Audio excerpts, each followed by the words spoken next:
you can build wealth for yourself, or you can build wealth for someone else and spend a lifetime doing it. And if you build it for yourself, your family benefits from that legacy growth. So that's why I said I want to be in the real estate business. Welcome back, investor, to another episode of Passive Income Adventures. I am telling you, you're going to want to listen to this one in the morning while you are working out. Charles is such a high personality, high activity, passionate about what he does, and enjoys being good at what he does. And definitely he is. He's got the experience. And I loved his story, how he didn't really start investing until he was 40, because that's about the same age I was when I started. And he's a few years ahead of me now, has been through a downturn, learned the lessons from that, and has come back even stronger than before to now teaching other people all the mistakes that he made and all the things that he learned from, so that we can avoid some of the same hardships. And so it's an inspiring story because of all the reasons that I just said, but also just because of the way that Charles delivers, the way that he talks. He just has this enthusiasm for life that is infectious. I know you're going to enjoy this episode. So listen up, maybe put on your running shoes, put your earbuds in, and just enjoy the energy coming with Charles. Excited to have Charles Dobens on with us today. Charles reached out to me about a year ago and he said, let's do a podcast exchange. And so I went on his show, and then he asked, can you send me the link to sign up for your show? And I was like, I don't actually have a podcast. Duped me. You duped me. I know so many people do that to me. Yeah, I told your assistant I didn't have a podcast, and she said it was okay. But honestly, as soon as I got a She's podcast, fine. She's I was fine. like, gotta have Charles on there. Yeah, So we've been she's trying to, gone. Yeah. we're what are we, appointment tagging for like a couple of months, and we Yeah, finally we connected, did. and here we are. Yeah, we did. We had no more excuses. We had to get on to get this done. Absolutely. So, yeah. Exactly. So, for those of you who don't know Charles, he is an attorney and multifamily investor. And Charles, I'm just going to let you take it away and tell your story. Tell us where you came from, your origin story, and kind of catch us up to the present day. All right. Well, I'm a New Hampshire boy, and I was born and raised here. Went to school in Boston. I always wanted to own apartments, but when I got out of college, I took the path of least resistance, which was the insurance business, which actually, I was terrible at insurance and hated it, and I always wanted to be a lawyer, so I went back to school and became a lawyer. But then what I did was I started my own company. I was always an entrepreneur. I had an insurance firm that did a unique niche in the insurance business, and did that for about 10 years. And it was going to put me in an early grave. I mean, I was the quintessential entrepreneur. And back then, Emma, they hadn't written all the books yet to tell you what you're doing wrong. Yeah.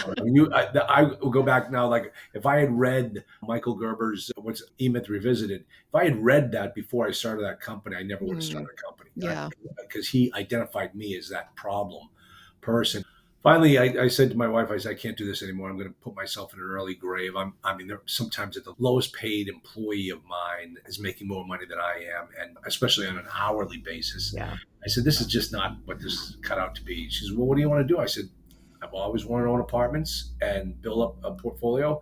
And she said, let's do it. So I sold that business and I burnt the ships, and I jumped in full steam ahead, didn't know what I didn't know. In no time, a couple of years, I owned 1,000 apartments, and it was a roller coaster. Then the market crashed. And I'll tell you, it's said that success is a lousy teacher. And that is so true, because I learned so much from my failures during that period that I went out and started teaching people how to do it and how to do it the right way. And since that time, I've rebuilt it. I've also built up my legal consulting practice so that now I teach people how to do this business the right way. I think it's the greatest business in the world to be in. It's the only way to create legacy wealth and to live an amazing life. And I tell you, I look to see what the next big thing on the horizon is. And that's what I'm doing right now is I'm refocusing what my business is, and I'm doing the next big thing. So I've never heard anybody on the show say that before, where I've always wanted to invest in apartments, because most of us have no clue that that's a thing until somebody we know and like, wait a second, you don't have to have millions of dollars or a bunch of rich old friends. And so where did that idea come from originally? I mean, in college. Emma, that's a very good I'm question. using that one, Charles. I think I want to be on your promo. When I was growing up, my heroes were the rich guys around my town, and all the rich people, they owned apartments, they owned real estate. That was how they did it. And I remember going to see John Dobbins, who's Mm. a distant relative, and he used to own an egg farm. And when I was a little kid, they called me Egghead because everybody around here knew Dobbins eggs. And John had sold the egg farm and had started buying duplexes and Mm. triplexes and quads. By the time John died, he had amassed millions in real estate, such that his three kids would never have to work another day in their life. They are multi millionaires because of their fathers buying real estate. And I liken it to, I know it's the tale of two Dobbinses. And that's John Dobbins, who did it with real estate. And then my father, who was a life insurance agent all his life, 57 years with the same company. And when he died, my brother, sister, and I received a check from New York Life every month for the next 5 years. And sometimes, Emma, that check wasn't big enough to buy lunch Oh, for wow. us. And it just goes to show you here you can build wealth for yourself, or you can build wealth for someone else and spend a lifetime doing it. And if you build it for yourself, your family benefits from that legacy growth. So that's why I said I want to be in the real estate business. So you had your own rich Dobbins, poor Dobbins I did, experience growing up. but it goes back to what we were just saying before. Nobody had written the book. Yeah. I had to read Kiyosaki and then translate it into my life to see like he was right. He Mhm. was right. Absolutely. I think I had some similar stuff because I read Rich Dad Poor Dad probably, I don't know, probably like in 2000, 2001, something like that. And I remember not being very impressed by it. I remember being like, yeah, duh, everybody wants passive income. Like, Okay. oh, how is this earth shattering? So I don't know. Okay. I heard it You somewhere thought it before. was rather sophomorically written, right? Yeah. Yeah, I agree with you. I'm like, okay, okay, I get it. All right, yeah. So what's the big deal? What's the Yeah, big deal? passive income. We must have been exposed to it prior, honestly, because I must have heard it from somewhere because the concepts were not earth-shattering. I think I was struggling with the execution even back then Oh, absolutely. That's what because I everybody. didn't know what to do and the book didn't tell Right. me what to do. And people, "Oh, Yeah. this book's earth-shattering." I didn't find it. So I must have gotten it earlier on, but I know I was married at that time and my husband, he grew up in a potato community in Idaho and a college town. And so all the rich potato farmers owned the apartment buildings that all the college students were renting. And so when I married him, I didn't know potato farmers were rich. It's like the egg farmers, right? It's like you think Yeah. that they're making all their money in potatoes. No, they're using their potato business to then go and buy the real estate. And so I Yeah. was exposed to that probably early in my marriage that the rich guys in town owned all the apartment buildings that we were living in when we were students. Yeah. So I think that it comes in drips and drops from various places. I'm interested. I think this is a great story because you knew before Robert Allen was teaching no money down. You knew, but you just didn't know how. Oh, absolutely. And one day when I was in the insurance business, working with my dad, John Dobbins was a client of my dad's. And so Mhm. my dad sent me out to his office one day and said, go have him sign this. So I go out there and I go walk into John's property management office with his wife and him sitting there. And I looked at him, I said, John, I want to do what you're doing. And he goes, well, why don't you? I said, "Oh, I'm newly married. I got a new mortgage with kids. Every excuse you can come Mhm. up with not to do it. That was me." And then he said, and he reached behind his desk and he took a book off his shelf and he gave it to me. And I think the last name of the author was Nickerson. It was How I Turned $1,000 into $1 million in real estate in my spare time. And you can find this book on Amazon. And he said, this is a very dated book, but the concepts are all the same. Do what this guy did, like I did, and you will have a life like mine. And I took that book and I brought it home. And Emma, do you know what I do with that book? Did you read it? I put it on the bookshelf and yeah, for like the next 15 years or so. And I never did a thing with it. And it Yeah. wasn't until my life, what they say about alcoholics, you have to hit rock bottom. Like I had hit rock bottom and I just couldn't live the life I was living anymore. I had to do something. And that's when I said, I'm going to do what I've always dreamt of doing. And that's when I did it.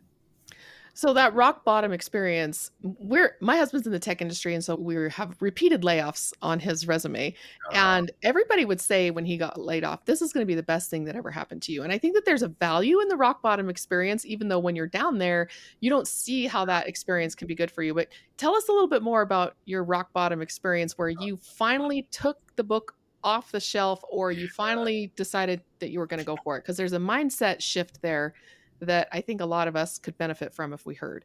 I think it was like maybe one time when my CFO came in and said, we're not going to be able to make payroll this month.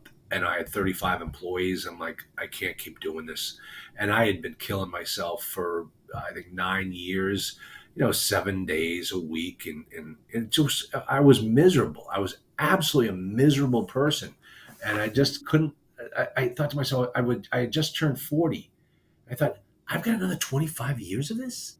No, I can't live that way. Yeah. And so I said, I got to get out of it. But because of the business that I was in and the industry, when I started that business, I had pretty much signed my death certificate. I couldn't go work for a competitor. They wouldn't have anything to do with me. And so I decided then, I said, I gotta do something entirely differently. And I might as well start doing something I love to do. I had some money in the bank, obviously from the sale of the business. Other than that, I had no future. I had no retirement, nothing. I was a millionaire on paper only.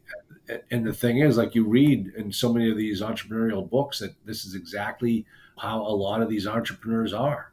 And it's sad. It's unfortunate, but that's the way life is designed nowadays. I feel like with this podcast specifically, when I named it the Passive Income Adventures, we have a lot of entrepreneurs on the show and they talk about the hustle, how they're excited for the multifamily hustle. They're excited for the new business that they're doing and it's going to turn over a lot of money. And I always think to myself, is my investor listener really going to relate to the entrepreneurial hustle in a show called Passive Income Adventures? And so, can you draw the parallel there, how you were getting out of a job that was killing you? But then you went and started basically a new career and a new hustle. What was the difference there? Oh, well, the thing is not to look at the difference. You look at the similarities. Mm, And that thing that made me successful in my insurance business is the same thing that made me successful in the real estate business.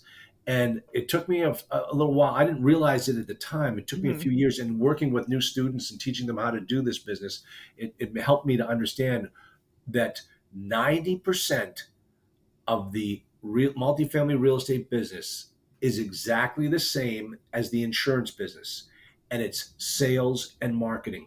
You have to understand that when you come into the real estate business, you better be good at selling and marketing yourself. Whether you're out there trying to raise private money, whether you're out there, and more importantly, finding the deal and mhm. getting out there. Remember, what is the first sale you make in this business, Emma? And if you don't make this sale, you're not in business. What's the Your first thing? offer. Exactly. You have to get the offer accepted. And it dawned on me that I had been doing this for years in the insurance business. I had been going out, putting together my proposal, Mhm. offer, going out to see the president of the company, the owner of the business, of the property, sitting there in his office with four other guys who have offers, Yeah. and trying to make my offer rise to the top of the pile so he says yes. And if he doesn't say yes, we all go home and start it all over again. But one guy gets the yes, and he's in business now. And that's the same thing with multifamily real estate. It's a sales and marketing business. And that's the Mhm. first thing I teach my students. And I give them VAs, and I give them customer relationship management tools that I've built myself that help them market themselves and get out there and make sure that they're promoting their business and promoting themselves so they get that first offer. That's the key. Mm. Tell people, if you're not making offers, this is nothing more than a very expensive hobby. Yeah, in the tech industry, we say the engineers and the people who are the ones out there creating it or crunching the data and the science, nobody's making any money if they don't have a sales team selling Yeah. that stuff. This is a Yeah. business, a startup business, and your engineers can be the most brilliant in the world, but if you don't have brilliant salespeople, nobody's buying it, especially with tech startups, because nobody knows they need that thing yet. It's new.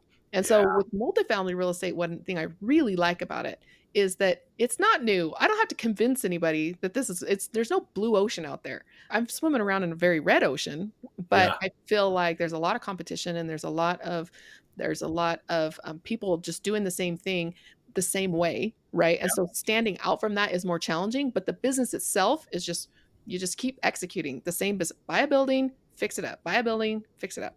Yeah. And I find a lot of relief in that because I don't really feel like I have to go and reinvent anybody's wheel. Okay, all right.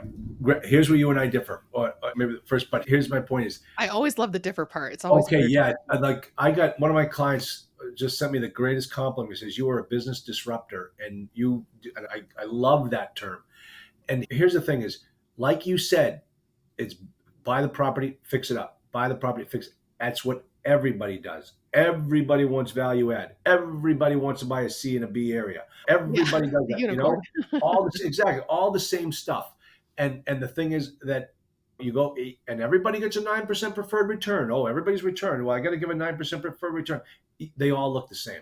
They look Hmm. exactly the same. And lately, and I know this is true, because I've already lived through this one time before.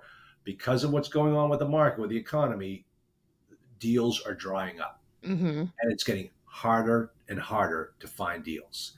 And so you've got to disrupt the business. You've got to figure out a way. How can we disrupt it? And so that this is. I had a student of mine, Dave Peters, came to me back in 2019, and he says, "Charlie, I don't see any good deals out there. They're out there, but you got to look really hard to find them." He goes, "But I had somebody come to me and they want me to partner with them on this hotel that they want to buy, and they want to buy it and then convert it to a multifamily." And he said, "I need your help in understanding how to do this." And Emma, I said, "David, listen, one thing they teach you in law school is to stay in your own lane." And I said, Mm. "I don't know anything about hotels. I don't need the first thing about how to value them. I can't tell. Multifamily, I know inside and out." He said, I wish you all the best. I will be with you every step of the way to help you any way I can, but let me know how it goes." And Dave Peters we always joke that when he plays chess while everybody else is playing checkers, he's that type of smart. Mm. And he comes back to me about a month later. He says, "Charlie, I can't understand these numbers. They are just too good to be true. And I've crunched them, I've stressed them so many different ways, and that they are phenomenal. I'm going to do this deal." And so he went and he did that deal. He put $150,000 of his own money into that deal. And to this day, 3 years later, or 3 or 4 years later now, that property generates $150,000 for him every year, and his net equity in the property is about $3 million. Hmm.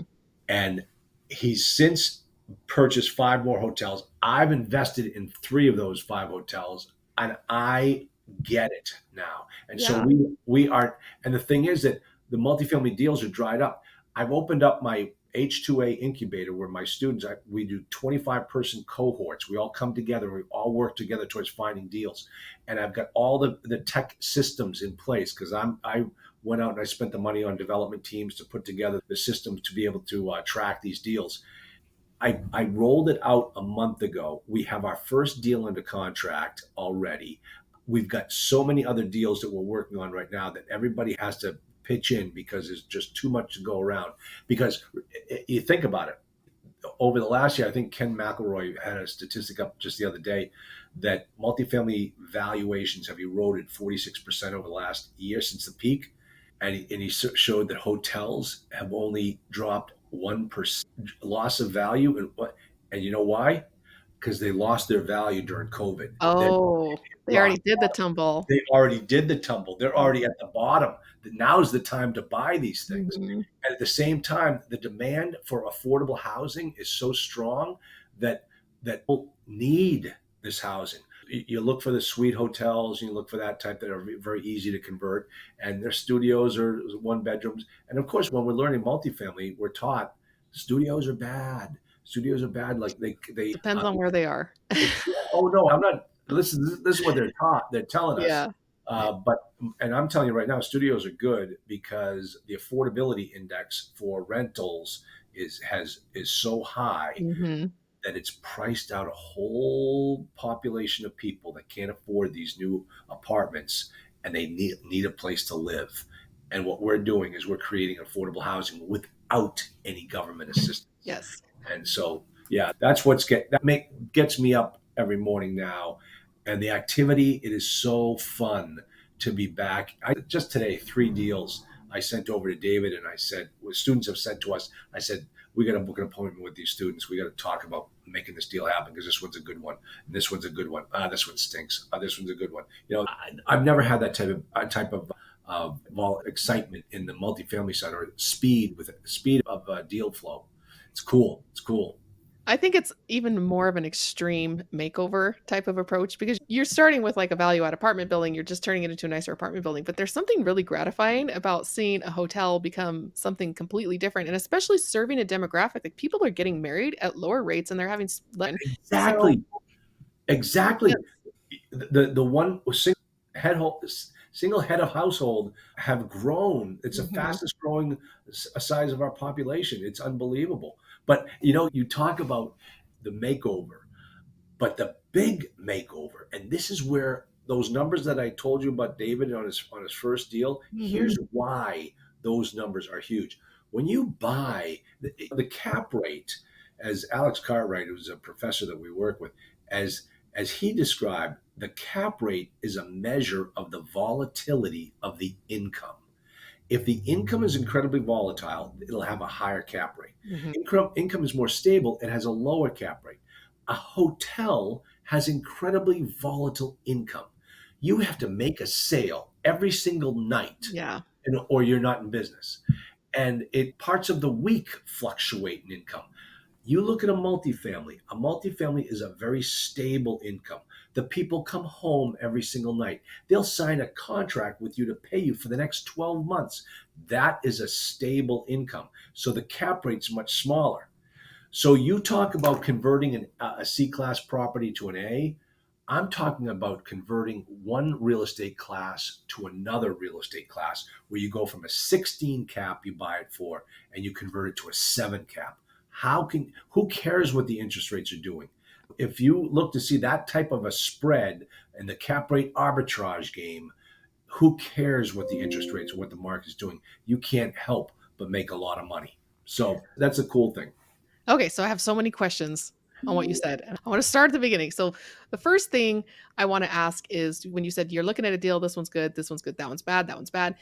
We hear a lot about these hotel conversions and how great the money is, how great the returns are. But I do talk to a lot of investors who can't find a deal where the numbers work. So what are you looking for to be able to differentiate between something that's like, yeah, we're going to do this, and this one's no good? Okay, there's so many. Come to my class. Come to Las Vegas in November November. because we're doing another cohort class. So here's the thing: it is so different, and much more intellectually stimulating. I sound like Robert Bork trying to get for the intellectual stimulation that it provides. Like, wow, okay, that guy's not going to win any Turn popularity. that guy down. Yeah, that might be the only good thing Ted Kennedy ever did in his life. Okay, anyway, so the thing is that there's so many factors, and when we talk about hotel to apartment conversions, it's not that cut and dry because your conversion process may be a hybrid of a hotel to apartment. Like Mm, one of the deals I own, it's half multifamily, half apartments. I mean, half yeah, a hotel. hotel. Yeah, and so every David Peters said, and he said, well, he says, out of all the hotels he's ever converted, every single one of them was different in the process. Now, in multifamily, like you said, value add, you convert it, you Mhm. go clean it up, and you change class. And at and apartments, it's not as easy. And one of the things is we look for income. When you got in there, I saw one big guru who's doing this big 3 hotel conversion going on right now. And he like kicked everybody out and started converting. No, no, no, we don't do that. We convert, a quarter of the building Mm, while still retaining the income. And so remember, some of these hotels work profitably on 50% occupancy. yeah.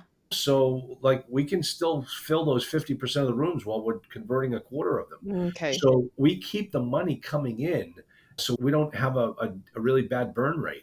So, the things you look for are obviously you'd love to get them with kitchenettes already in. I mean, Mhm. if you have sewer, I mean, not sewer, but sprinkler Mm, is fire suppression is huge. okay. You look for those that are flagged. You really don't want flagged hotels, those like with a Marriott or Sheraton or anything like that. You don't want Okay. that on there.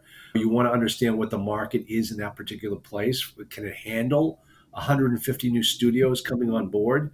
I mean, you want to look to see what the one bedroom rates are in that marketplace and then use those as your benchmark for conversion, what it's going to be like afterwards. So there's so many factors involved. And that's why we're the only ones out there teaching this, and we're the only ones that have done this numerous times. And it's a blast. It is so cool. I looked at one today. Based upon the numbers, it'd be worth 1.5 million as a hotel, and the guy's asking for 3.1. Okay, all right, let's take a Yeah. look at it. Let's figure out how that's using a 3x multiplier. Okay, maybe you have some extenuating circumstances that will want us to move it up. And keep in mind, too, it's not cut and dry. You might have to get in there and sit down with the fathers of the town, and convince them to change the zoning and let an apartment in there. Yeah. Yeah, that's another thing that you got to go through the whole process with as well. So it's great. It's fun. It's fun. I have a blast doing it every day. I think that's really the key there because you're working a business that you're really passionate about and you're working a business that's a grind. You're right. The skills transfer over. I remember sitting in my first multifamily conference and it was called How to Raise Money because I'm like, I don't know how to raise money. I don't know how to trick Who was people. your guru, It was Emma? Who are you Adam, cheating on? Who are you cheating on me with? it was a conference in Denver and my It wasn't. Adam Adams. Oh no, yeah, no, I've Mhm. heard of him. Yeah, I've Yeah. heard of him. So I'm I think sitting it's in, yeah, there. Yeah, I tell you, that's the thing that I've you've been had doing this. most of the gurus through your program. I know. And you know what? That's like the biggest compliment. And I actually had one of the gurus who I trained call me up a little while back and wanted to buy my business. I said, why would I do? What would I do? I'm having too much fun. But Exactly, the what a compliment. passion, Yeah, the love of getting up in the morning, and I was feeling overwhelmed by the whole thing, and the people who were getting up on stage at this Raising Capital conference were all talking all about marketing, like your social media presence, and I was like, "I'm a photographer, a graphic designer, and a social media marketer." I was actually working as a social media marketer at the time, and I remember sitting there thinking like, "This is the same thing I already do. Like, yeah, I'm probably the most valuable person in this room because I already know how to do it." exactly. And so I got very excited at that point because before I was like, I just felt in over my head, overwhelmed. And suddenly there was this pathway open to my specific skill set where I could be successful in multifamily. And I've seen people take a lot of different pathways. Mine just happened to be marketing, but I've seen people go in through their construction background, or they maybe have a Yeah, lot of money from a business they've exited, or they have a financial background. There are a lot of avenues. And I love how you said, like, look for what's the same. What are you already doing that you're good at, that you love? And can you translate that over to something that has less of an income ceiling? yeah. I'll tell you what you just said. You named the finance person, construction person. Out of all the people you just named, to me, the most important person is the marketing person. I And totally yeah, it's so true. 90%. I'm trying to remember what the book is that I have. Where I can't remember. It was a sales and marketing book. The guy said 90% of all business is sales and marketing. yeah. And he's right. He's absolutely right. Donald Miller? Is that Don Miller? What's the That sounds name of the book? familiar. Do you remember? The Story Brand? No, no, not him. No, I think I have it in my other studio. But yeah. But it's so true. And when I read that, I was like, oh, this guy's onto something. Yeah. So yeah, he's onto something. Yeah, like it shows you how I'm always learning something.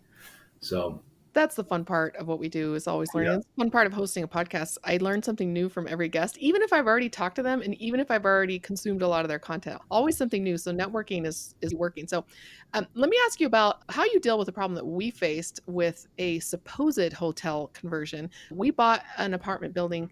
A partner of mine, his grandma had died, and he wanted to buy this building from the estate. And back in the 80s, when they first bought the building, they thought they were going to convert it into a hotel. So they named it and bought a big, beautiful monument sign with had the hotel name on it, like the inn here. And they ran it a couple of units as a hotel, like what you're saying. They kept a multifamily, a few as a hotel, and they realized it was pretty labor intensive and they didn't really want to do it. But they already bought the monument sign, so they converted it back to those units. They're like, oh, they were already apartments, right? And so decades later, I don't want to change the name again because this monument sign is still there and it's retro and it's amazing. And I want to change the name, right? So I go to get a loan for this. And so many lenders were like, we don't do hotel conversions. And they wouldn't even, because they saw the name of the complex. I'm like, no, no, no. They're like, we won't even do it if it used to be hotels and it's multifamily now. oh We won't. wow, But we won't finance anything that was ever a hotel, even if it's already been converted and you're the second or third buyer. And I had to go back into the history and show like this was never a hotel before anybody would really give us the time of day. Have you seen that And how do you overcome that with your resale valuations?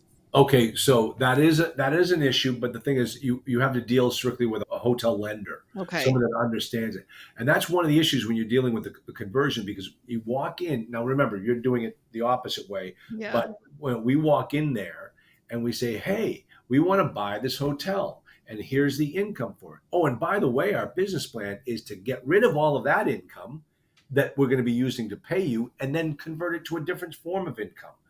And the hotel's, I mean, the lender's kind of looking at it like, and so you need someone with a track record who's done Mhm. this before. Okay. And you also want to deal, the best lenders in those situations are your local lenders, Mhm. what I call your Frank's banks. I Okay. mean, all of the lenders that we talk to are the ones that we can sit down and have dinner with, not like a Fannie or a Freddie.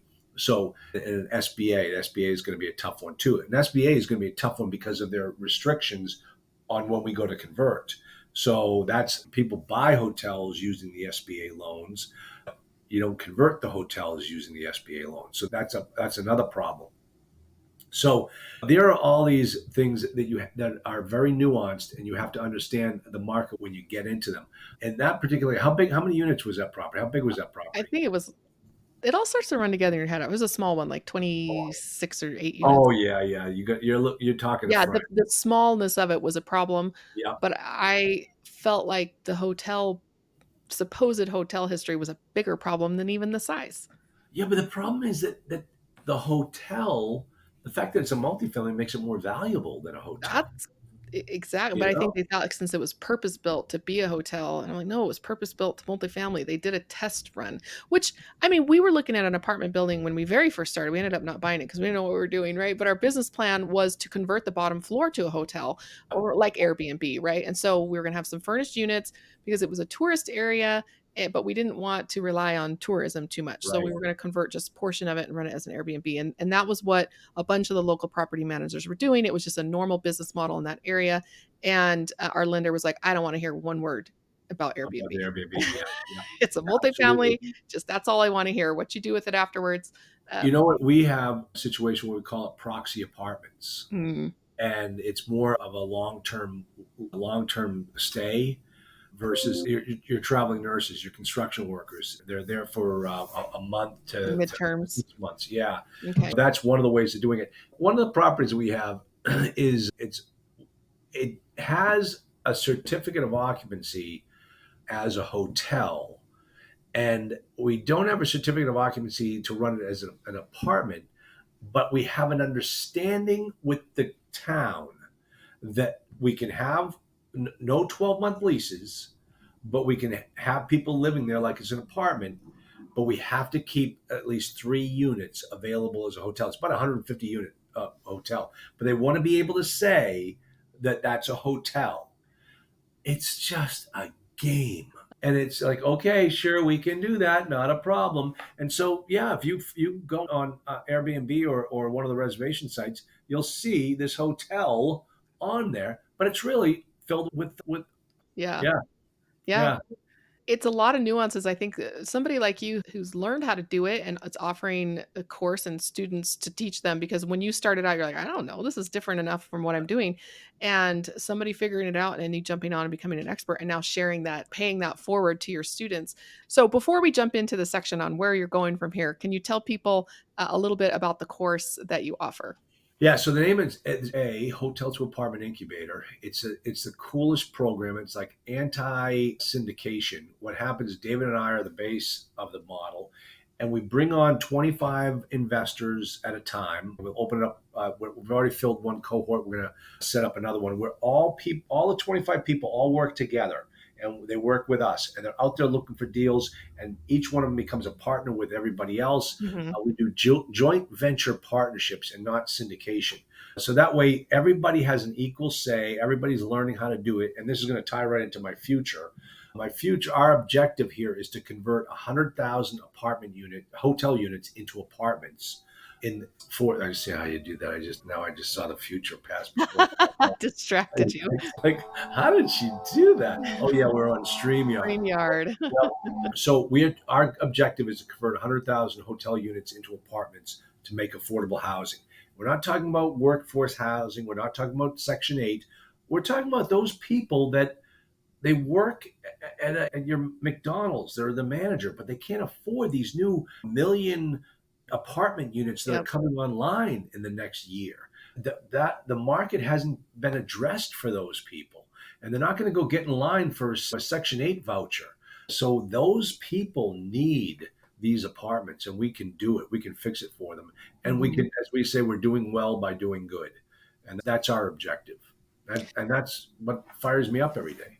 Yeah. We had a similar situation where we're building a high-rise apartment building in downtown Salt Lake, and we didn't wanna go the affordable housing route because of the brain damage of getting that approval, and so trying to bring I don't know the right word, maybe it's an accessible, because that's, like, handicapped, so I'm not really sure what to say, but it's like it's affordable, but it's not a government affordable. It's just Yeah, market rate, but, workforce market rate, built new, and we were able to tailor every bit of this building to appeal to exactly who you're talking about, people who have to work downtown, 'cause the baristas and the graphic designers who are down there, and they're not making great money, but they gotta live kinda closer to work, and yeah, they didn't have anywhere to go because the housing down there was so expensive, and we were next door to an affordable housing community, and so we were able to kinda take that model and that lifestyle and be able to translate that over to market rate apartments, and it was a fascinating look into workforce housing and basically the stratification of who can afford a house, who can afford not to be a renter. And then you're having people who can't even afford to rent anymore and being able to create a product doing good that we were able to do well because we were able to bring this product market fit in. And that, like you said, was fascinating. I jumped out of bed every morning. It was our flagship project. And I was just so excited to work on it. And you just really can't replace that experience. yeah. Excellent. I mean, that's the thing is when you start looking at these models and you compare them to the government models, the Section 8 and the project based affordable housing, there is a building right across the way from this hotel that we just got under contract where there is a years long waiting list. And I don't mean year long, I mean years Years. long Mhm. waiting list for people to get in there. And the rent that they're charging is about 200 for a Section 8 thing, $200 more per month than we are modeling for our conversion. And our conversion is going to make us all very wealthy, and we're $200 below Section 8. Mhm. That tells you something is Yeah. wrong. Yeah. That's what's terrible. I mean, the fact how it's a high cost of new construction, and it's all government related. All this, what we have, the hoops we have to jump through to build new homes around here is crazy. So, We've been jumping into that ourselves with our son who has a disability, long-term disability, and he cannot find a job. And he chose to not travel around with us because we're traveling full time right now. He wanted to go get settled, get himself a job. So he doesn't want to be home with us. So he went back to hometown, can't find a job, basically living in his car. And he went to go apply for affordable housing. And we set him up like a little van life in his little minivan, and he went to apply for housing, and they said they don't have any funding for people who don't have minor children. So he's oh basically homeless, yeah, and so now we're like, "Okay, you have to come back with us, and we'll figure out a make it work." But he's, like, almost 22. He's like, "I do not want to come with you. I do not want to travel with my parents." And so we've delved into this world of affordable housing firsthand as parents, and he found a place where people with autism could live. It was, like, $800 a month, and he said, "I don't have a job." And they said, "Well, you have to go through our employment program." And he said, "Well, how am I supposed to pay $800 a month when I don't have a job?" And he said, "Well, normally your parents pay that." huh, And I'm like, wow, I could get him a much cheaper place to live, rent a basement room shared with another dude for a whole lot less than 700 800 bucks a month.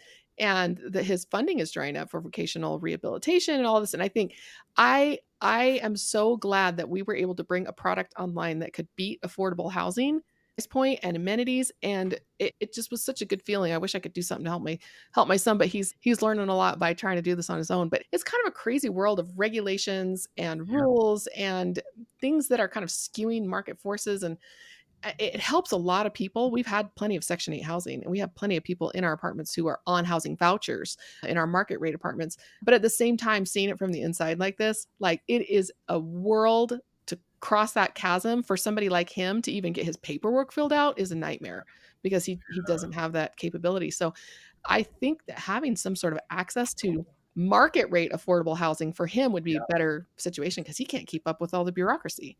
Emma, you're singing my tune. That's exactly what we're doing, and that we Mhm. have to do that. We have to do that. It's just we know how to do it, and we can do it. So it feels like we're obligated. We have to do this for people. Yep. So, Yeah, yep, there's a huge need out there, and we're like I said, we're firsthand trying to figure out how to deal with it. So, yeah.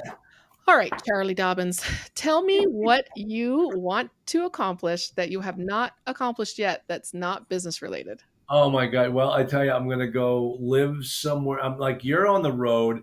I'm going to be living somewhere else for a month just to see if I can run my business from somewhere else and nobody knows where I am. Puerto Rico. Like my partner Jillian, my old partner Jillian, she I'm in packed Puerto up. Rico. And, yeah, she's in Puerto Yep. Rico. What is that all about? Yep. Like, oh my Great God. tax, no cap gains. Like you gotta, that's going away. Exactly. You gotta take advantage of that while Oh, it still lasts. oh, I know. Then what's she gonna do? Then she's gonna go way off the grid. She's gonna forge her own death Yeah. certificate. Hope the government leaves her alone. That ain't gonna happen. Yeah. So, Well, for right now, it's a pretty good spot. So you're finding a place to go off remote, place with good internet connection, I hope, and yep, run your business remotely and see kind yep, of a test run how that yep, works. exactly. Nice. So, but you're Yep. not going to tell us, is it stateside or is it abroad? No, God, no. Don't give It's too the much. old. Don't give it away. Don't give it away. I can't say it then. I'll be playing a lot of golf. I'll leave it at that. So yeah, Yeah. Are you able to slow down? Because you're no. kind of like me, where I spent a week on the beach in Cozumel where my husband and my daughter were scuba diving. I don't want to scuba dive. I'm just not interested. And so I sat on the beach while they scuba dived all day. I was so bored. Oh no, my dad. Some of the most successful people I've known on their dying deathbed, they just wanted more. Like my Mhm. dad, when the doctor came in and told him, 82 years old, he said, "Sorry, Lenny, there's nothing more we can do for you. You got about 24 hours left." He goes, "Darn it. I just wanted 10 more years." I'm like, that's the way I'm going to be. I cannot stop. It just keeps getting more fun as I go.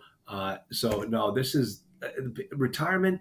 Why? That's what the government tricks you into thinking you're going to want so Yeah. they can keep dangling it in front of your nose. No, don't live your life. You got one of these, and you got to take advantage of everything. So that's the way I feel. The wealthiest person that I know in real life manages one of the biggest private equity funds in the country. And he was retiring right when I met him. And he was like, "Oh no, I can't retire right now, and because we got to put a new CEO in place and some things like that." I was like, "Oh man, he's the wealthiest guy I know, and he can't retire when he wants to." But the second that they got a CEO in there, and he went and spent a week probably on a beach in Hawaii, now he started a new fund. He's Yeah, a new PE fund because it's yeah, what he does, it's what he loves, it's what he's good at, and he still spends a ton of time with his family. And I thought, okay, that I'm really identifying that because I don't want to run a big business. I really don't. I'd rather just work yeah, part time. I love the hustle and I hate the hustle all at the same time. So yeah. balancing that with a passive income lifestyle seems like you're doing a better job of that than I am. Well, yeah, because I don't. I'm older than you are, and so I've been through. All my kids are grown and moved Mhm. out. I don't I'm working have on to that. do any of this stuff, and but I love doing this stuff. Like I just okay. This is you're gonna die when you hear this. I just got licensed back again for property and casualty because yeah, I know I'm back in the insurance business because Full circle. yeah, my clients are all complaining about their renewals and the problems Yes. that they're having. And I said, all right, I think I can help them out with this. And so I just wrote up one of my clients' properties, first one yesterday, and now I'm going to build up an insurance brokerage that focuses on multifamily investors and really how to we talk about property management, but I'm going to be teaching them how to do the risk management, Mm, which is so key to help driving the NO. What does your insurance agent understand what it's like to run properties? Run, yeah, okay, I do, and I know risk aversion, risk transfer. We're going to do it all for our clients, mhm. and now I'm excited about doing that Yeah. too. It's like it's taken me a lifetime of learning these things, and now I can finally apply them into stuff that is fun. where I don't have, back when I was in the insurance business, I had to make that sale. Yes. I don't have to make that sale anymore. Coming to you. So, That's a big yep, difference. I feel that same way as we're raising capital in our new fund. Like, I don't have to make a sale. Like, we're living on our passive yep, income. Now, it's not as much as we want it to be. Did we quit the job a little too early? Kind of, yeah. But yeah, at the same time, we're doing just fine. And I do not need to raise capital in order to eat. And so I raise capital yeah, because I want to help other people and I want to do something, give back, use my skills, stay active, and upgrade my lifestyle so that I can serve more people in the long run. And so it's very different coming into it when you don't have to do something. And I like also how you said earlier, like you were 40 and having kind of this crisis of career. And now you're like, I'm older than you are. I didn't start this until I was almost 41. And I felt like I wasted a lot of years. But you're coming to me telling me that you started about the same time that I yeah. did. I did, And there's hope. absolutely. There's hope for the future, everyone. Oh, well, Like let you me said, tell I you. didn't have Okay, to. okay. Two things. First up, my biggest hero is Colonel Sanders. You know the story? Yes. He couldn't sit Yeah, still. he was 65 years old, Yep. and he's got to start all over again. And the guy built Kentucky Fried Chicken. That was amazing. Second one is I was in my golf club the other day. This woman comes up. She goes, "I just got my seventh hole in one." Like, seven hole in one. I've been playing since I was 13 and I've never made a hole in one. What happened? She goes, "Yep." She says, but I didn't get my first one until I turned 60. I'm like, okay, okay, that gives me a little bit of Yes. pause. That gives me a little encouragement. And she said, and now every time I get on the tee, I just go right for the pin. I'm like, yeah, that's what I should do. You got to go Yeah. right for the pin. And then that weekend, I got two birdies on par threes because I went right for the pin. I didn't get the hole in one, but I got two birdies because I'm going. You got to go right for the pin, Emma. That's the name of the game. Go for the pin, regardless of how old you are. I think that's exactly what describes the last 5 years of my life. I knew what I wanted, I knew what I had, I knew I didn't want that anymore. We had to go out Yeah, and do something kinda crazy, and when we started our syndication business and I realized it wasn't the right fit for me, so we started our fund, and it's a much better fit, and I wish that I had been able to go right for the pin from the beginning. Sometimes you gotta try a few things out that don't work, but now I feel like I know where the goal is, I know where I'm going, and we're going after it. And it's yeah. not as much hustle as I thought it would be. It's actually fun It's having conversations like fun. this. It's fun. Yeah. I mean, of course, yeah. Listen, folks, you listen to this, you think we're all just wine and roses. We have our bad days. Oh, yeah. Obviously, everybody. Every other day. It happens. Any business, but overall, I'm living the life I've always wanted to live. That's the Yeah. key. I'm gonna wrap it up right there, man. Just wrap it up Cool. right there. I'm gonna have that be like the quote that we put at the beginning of the episode. Yeah. So tell people how to get a hold of you. And I always ask every guest, more importantly, why should they get a hold of you? Oh, well, listen, if you're thinking about the next step in your business, in the multifamily business, you've got to come out and check out the hotel to apartments. Once you learn how to do it, once you see how we're doing it, you're going to want to sign on board. We're actually doing you can find me at multifamilyinvesting.com. And we're back to doing live classes. We did a 3-day session in Chicago. 25 people signed up for our program right in Chicago, and we're going to have our next one in Las Vegas in November, beginning of November. It's at the Palm Casino. I don't know Las Vegas, It's but it's different going to now be. anyway. Yeah, I know. They So tore a bunch of we're doing that beginning of November, and that's going to be a lot of fun. So check me out. Come on out and meet us, and we'd love to meet you awesome. And you're doing a hotel conversion class in a hotel. I love the irony in there. a casino, Yeah. in a hotel. Yeah, yeah, exactly, a hotel. All right, definitely reach Oh, the out, check it out after the irony! show. Yeah, this I your show that I interviewed on was one of the most fun shows I did because you have such a big personality and you obviously just have this zest for life. It was really fun. So thank you for coming on my show. And guys, be sure to reach out to him. He's the real deal. He's been through the downturn. He's going through the next one. You want people who have the experience. Absolutely. Awesome. Thanks for coming on the show. Thanks, Emma. We'll talk to you soon. Cool. Okay, I knew this was going to be a good interview because I was on Charles's podcast a year or so ago, and I've been wanting to get him on mine for a couple of months. We've been just playing tag back and forth with scheduling and rescheduling. In fact, I think I just made him a half hour late for his piano lesson, which I didn't know. I didn't start playing the piano publicly until I was 40. I was terrible for years and years and years.